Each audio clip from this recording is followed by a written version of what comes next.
అండి. అందరూ బాగున్నారా? మేము బాగున్నామండి. మీరందరూ కూడా బాగున్నారు అనుకుంటున్నాను.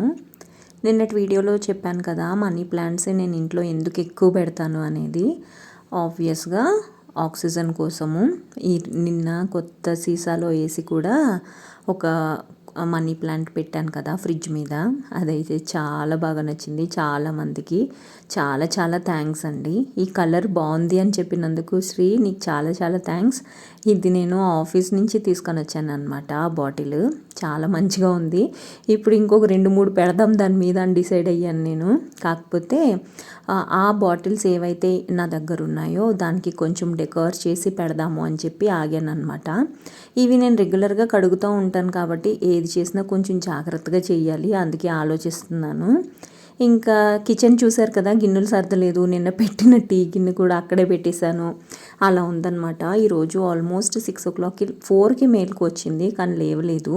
ఎందుకంటే రేపటి నుంచి ఆంటీ రాదు, ఎలాగ రేపటి నుంచి చాలా ఎర్లీగా లెగాలి అని చెప్పి పడుకున్నాను అనమాట ఈరోజు వాకింగ్కి వెళ్ళకుండా. అందుకని చెప్పేసి 6 o'clockకి లేచాను. వాయిస్ ఓవర్ ఇచ్చాను, వీడియోకి అప్లోడ్ పెట్టాను. దాని తర్వాత ఈ పనులన్నీ చేస్తున్నాను అనమాట. కిచెన్ చూపించాను కదా ఎలా ఉందో, గిన్నెలు సర్దలేదు. ఆంటీ వచ్చేస్తుంది, ఎందుకంటే తను ఈరోజు త్వరగా ఊరు వెళ్ళాలని చెప్పి చెప్పిందనమాట. ఇంక ఫాస్ట్గా పనులన్నీ చేస్తున్నాను. ముందు రోజు అనుకుంటాను అన్నీ చేసేసుకోవాలి అని, కానీ నాకు అస్సలు టైం సెట్ అవ్వట్లేదు, సరిపోవట్లేదు. అందుకని చెప్పి కంగారుగా ఉన్న సేమ్ డే చేస్తున్నాను అనమాట ఈ మధ్యన. ఎక్కడో వరకు ఎందుకు, ఈరోజు బుధవారం అండి. ఈ వీడియో నేను బుధవారం సాయంత్రం ఇంటికి వచ్చి మ్యాక్సిమం అన్ని పనులు ఈరోజు చేసేసుకోవాలి. బట్టలు కూడా ఉతికేయాలి. రేపు ఆంటీ రాదు కదా, త్వరగా లేచి ఇంట్లో పని చేసుకుంటే సరిపోతుంది, వంట చేసుకుని ఆఫీస్కి వెళ్ళిపోవచ్చు ఇలా అనుకున్నాను అనమాట. కానీ అది అట్టర్ ఫ్లాప్ అయింది. ఎందుకంటే ఈరోజు నేను ఆఫీస్ నుంచి రావడానికి చాలా లేట్ అయిందనమాట. ఈ వీడియో వాయిస్ ఓవర్ ఇచ్చేసరికి నేను ఆల్మోస్ట్ 10:45 అలాగ అయింది టైం. నైట్ లేట్గా పడుకుంటున్నాను, కానీ త్వరగా లేవాలి రేపటి నుంచి. కానీ తప్పదు, అది చేయాలి. నేను రోజుకు ఒక వీడియో అప్లోడ్ చేస్తానండి. నా రెగ్యులర్ లైఫ్లో ఏం జరుగుతుంది ఏంటి అనేది మీకు అప్డేట్ ఇస్తూ ఉంటాను. నా వీడియోస్ మీకు నచ్చుతున్నాయి అని అనుకుంటున్నాను. నాదంతా లైఫ్ స్టైల్ వ్లాగింగే మ్యాక్సిమం. అప్పుడప్పుడు స్ట్రీట్ షాపింగ్స్ చేస్తాను, అప్పుడప్పుడు షోరూమ్స్ ఏమన్నా ఉంటే వాళ్ళది ప్రమోషన్ అంటే వాళ్ళు నాకు డబ్బులు ఏమి ఇవ్వరండి. జస్ట్ వెళ్ళి నేను వీడియోస్ తీసి మీకు పోస్ట్ చేస్తూ ఉంటాను అనమాట. ఇది నేను చేస్తాను నా ఛానల్లో. ఈ మధ్యన నేను షోరూమ్స్కి కూడా ఏం వెళ్ళలేదులేండి, ఎందుకంటే నాకు టైం సరిపోవట్లేదు. వాళ్ళు సాటర్డే సండే రావద్దు అని చెప్పి ముఖం మీద చెప్పేశారు. అందుకని చెప్పేసి నాకు సాటర్డే సండేనే కుదురుతుంది. ఇంకా నాకు కూడా టైం సెట్ అవ్వట్లేదు అని చెప్పేసి లాస్ట్ అంటే ఈ ఇయర్ ఆషాఢంలో వెళ్ళలేదన్నమాట. నాకు యాక్చువల్గా నా ఛానల్ మానిటైజేషన్ అయ్యింది కూడా only because of CMR video మీద నాకు చాలా వ్యూస్ వచ్చాయి, చాలా వాచ్ అవర్స్ వచ్చింది, చాలా సబ్స్క్రైబర్స్ వచ్చారు కూడా. నా ఛానల్లోకి వెళ్ళి మీరు చూడొచ్చు. అది 1 year బ్యాక్ అనమాట. అంటే లాస్ట్ ఇయర్ జూన్ జూలై ఆ టైంలో నాకు జూలై 9th నాకు మానిటైజేషన్ అయిందనమాట. సో ఇదనమాట నా ఛానల్ స్టోరీ. ఈరోజు అయితే బుధవారం అని చెప్పాను కదండి. ఈరోజు బెండకాయ పులుసు చేస్తున్నాను. ఇంకా ఆంటీ త్వరగా వస్తుంది కదా, ఫస్ట్ అయితే బియ్యం పొయ్యి మీద పెట్టేసామనుకోండి ఒక పని అయిపోతుంది అని అనిపిస్తుంది నాకు. అందుకని చెప్పేసి ఫస్ట్ అయితే కుక్కర్లో అన్నం పెట్టేశాను అనమాట. నన్ను ఒక సబ్స్క్రైబర్ ఒక వ్యూవర్ అడిగారు బ్రౌన్ రైస్ ఎలా వండుతారు అని చెప్పి. 1:2 రేషియోలోనే పోస్తానండి. 4 విజిల్స్ అయితే రానిస్తాను, అది కూడా సిమ్మిల్లో పెట్టి 4 విజిల్స్ రానిస్తాను అనమాట. నాకైతే అంత డిఫరెన్స్ ఏం లేదు, మంచిగానే ఉడికింది. ఇంకా కొంచెం తక్కువ నీళ్ళు పోసుకుంటే ఇంకా పొడిలా ఆడుతూ ఉంటుంది. మేము ఎక్కువ మెత్తగా తింటాం కాబట్టి నేను మెత్తగానే వండుతాను అనమాట. ఈరోజు చెప్పాను కదా బెండకాయ పులుసు చేశానని చెప్పి, లంచ్ బాక్స్ చేసేసాను. క్యారెట్ కట్ చేసుకున్నాను. ఈ చిన్న డబ్బాలో పెరుగన్నం పెట్టుకున్నాను అనమాట. సో ఈ 3 తీసుకొని వెళ్తున్నాను. క్యారెట్ ముక్కలు ఎక్స్ట్రా అనమాట. ఇంకా లంచ్ బాక్స్ కూడా ఇక్కడ పెట్టేసుకుని కొంచెం పని ఉంటే అది చేసేసి ఆ తర్వాత బయట ముగ్గేయడానికి వెళ్ళాను అనమాట. బేసిక్గా నాకు బయట ముగ్గేయడం అంటే భలే ఇష్టము. ఎందుకంటే ముగ్గు ఉంటే కొంచెం మనకి పాజిటివ్గా అనిపిస్తుంది అని నా ఒపీనియన్ అనమాట. అది కూడా ఇంకొకటి అందంగా కూడా ఉంటుంది కదా, మన ఇంటి ముందర ముగ్గు ఉంటే. అపార్ట్మెంట్ ముందర ఉండడం ముగ్గు వేరు, ఇంటి ముందర ముగ్గు ఉండడం వేరు కదా. అందుకని చెప్పి మిస్ అవ్వకుండా ముగ్గు పెడతాను అనమాట. ఇది సాయంత్రం అండి. యాక్చువల్గా సాయంత్రం వీడియో ఒకటి సపరేట్గా చేద్దామని అనుకున్నాను, కానీ చేయలేకపోతున్నాను. ఫస్ట్ ఇంటికి వచ్చి గీజర్ ఆన్ చేసి చేతులు కడుక్కుంటున్నాను. ఈ లోపల మన జుట్టు ఉంది చూసారా, అదేంటో నాకు తెలీదు. పైన నల్లగా కింద ఎర్రగా ఉంది చూసారా, రాగి రంగులో ఉంటుంది లైవ్లో చూస్తే.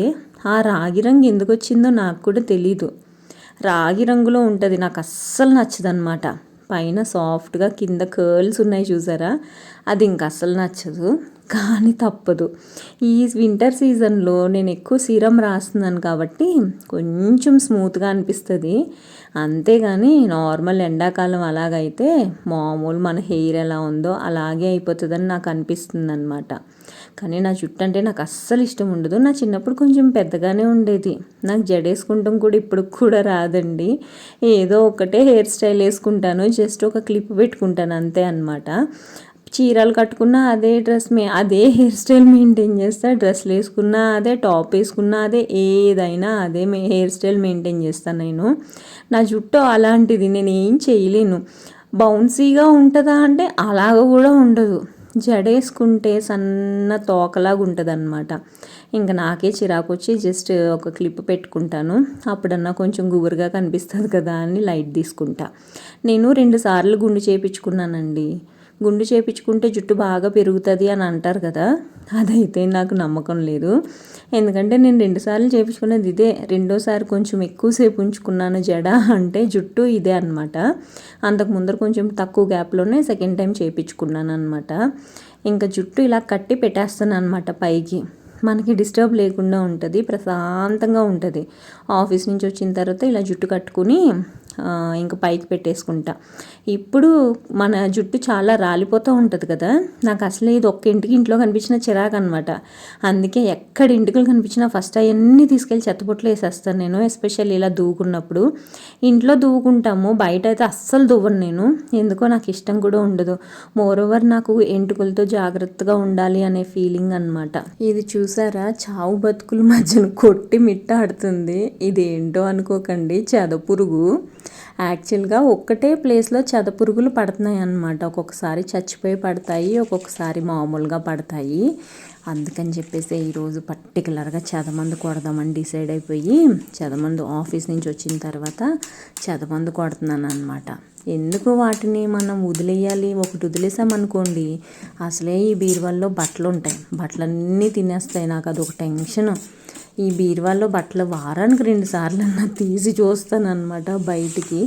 అంత టెన్షన్గా ఉంటుంది నాకు. ఈ మందు కొట్టేటప్పటికి దెబ్బకు చచ్చిపోయింది ఆ పురుగు. చెదమందు మామూలు కాదండి బాబు, చాలా డేంజర్ అది. ఆల్రెడీ మా ఇంట్లో చెద పట్టింది. నేను ఎప్పటికప్పుడు చెదమందు కొట్టిస్తూ కూడా ఉంటాను, కానీ మళ్ళీ ఇప్పుడు బతికిన పురుగులే బయటకు వచ్చి పడుతున్నాయి అన్నమాట.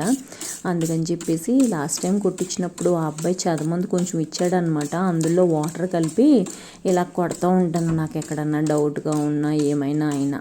నార్మల్ పురుగులు కూడా ఇది కొడితే చచ్చిపోతాయండి. చెద పురుగుతో పాటు నార్మల్ పురుగులు కూడా ఉన్నాయి కదా, అవి కూడా రేపు దెబ్బకు పడిపోతాయి. అవి కూడా నేను మీకు రేపు చూపిస్తాను, మీకు కుదిరితే అది చూడండి. మంచి రిజల్ట్ అయితే ఇస్తుంది. ఆ అబ్బాయి మంచి మందు వాడతాడని అనిపించింది. ఇగో ఇంకో 2 పురుగులు మళ్ళీ కనిపించినాయి. మొత్తం అదంతా చెదపందు కొట్టేసి ఫ్రెష్ అయ్యి వచ్చాను అనమాట. బేసిక్గా నేను ఎండ వచ్చినా, వాన వచ్చినా, మంచు వచ్చినా, చలి వచ్చినా స్నానం చేయకుండా అయితే ఏది ముట్టుకోను. మంచాల మీద, సోఫాల మీద అలాగే ఎక్కడ కూర్చోను నేను ఆఫీస్ నుంచి వచ్చిన తర్వాత.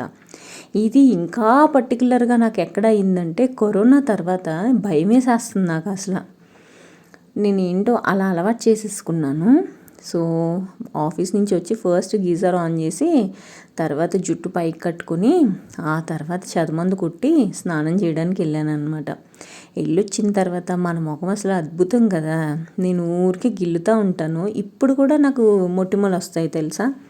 ఇంకా నాకు చిరాకు వచ్చాయి, గిల్లుతూ ఉంటాను. అవి గిల్లినప్పుడు చాలా చెత్తగా చండాలంగా అయిపోతుంది అనమాట నా ముఖం అంతా.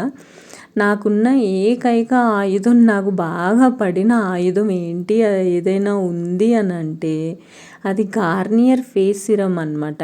నాకు చాలా బాగా పనిచేస్తుంది అది. ఎలాంటి మరకలు మచ్చలు ఏది ఉన్నా కానీ దెబ్బకు తొలగిచ్చేస్తుంది అనమాట. నాకు చాలా మంచిగా పనిచేస్తుంది అది. ఇంక ఇది ఒక వారం 10 రోజులు రాసుకున్నాం అనుకోండి, మామూలుగా అయిపోతుంది మన ముఖం. స్మూత్గా మచ్చలన్నీ పోయి కొంచెం కొంచెం కనపడి అలా ఉంటుంది అన్నమాట. ఇంక అందుకని చెప్పేసి అది బాగా ఎక్కిచ్చేస్తున్నాను ముఖం మీదకి, బాగా మసాజ్ లాగా పాముతున్నాను అనమాట. ఇంక ఇది పెట్టేసి, ఇది చేదుగా ఉంటుంది, ఏదో నోట్లోకి వెళ్తే చాలా చండాలంగా ఉంటుంది, అందుకే కొంచెం జాగ్రత్తగా రాస్తా. ఇది పెట్టేసుకున్న తర్వాత మనకి వ్యాజ్లైన్ ఉంటుంది కదా, ఆ వ్యాజ్లైన్ ఈ మధ్యన లిప్స్కి రాసుకుంటున్నాను. నాకు బేసిక్గా విజయవాడలో ఉన్నప్పుడు పెదాలు అటు ఇటు పగిలిపోయాయి అన్నమాట, చాలా భయంకరంగా. ఇంక అందుకని చెప్పేసి జాగ్రత్తగా ఇది రాసుకుంటూ ఉంటాను అనమాట ఎప్పటికప్పుడు. మీకు ఈ వీడియో నచ్చిందా? నచ్చితే కనుక తప్పకుండా నా ఛానల్కి సబ్స్క్రైబ్ చేసి నాకు సపోర్ట్ చేయండి. ఇంకా మంచి మంచి వీడియోస్తో మళ్ళీ మీ ముందుకు వస్తూ ఉంటానండి. అంతవరకు బాయ్ అండి.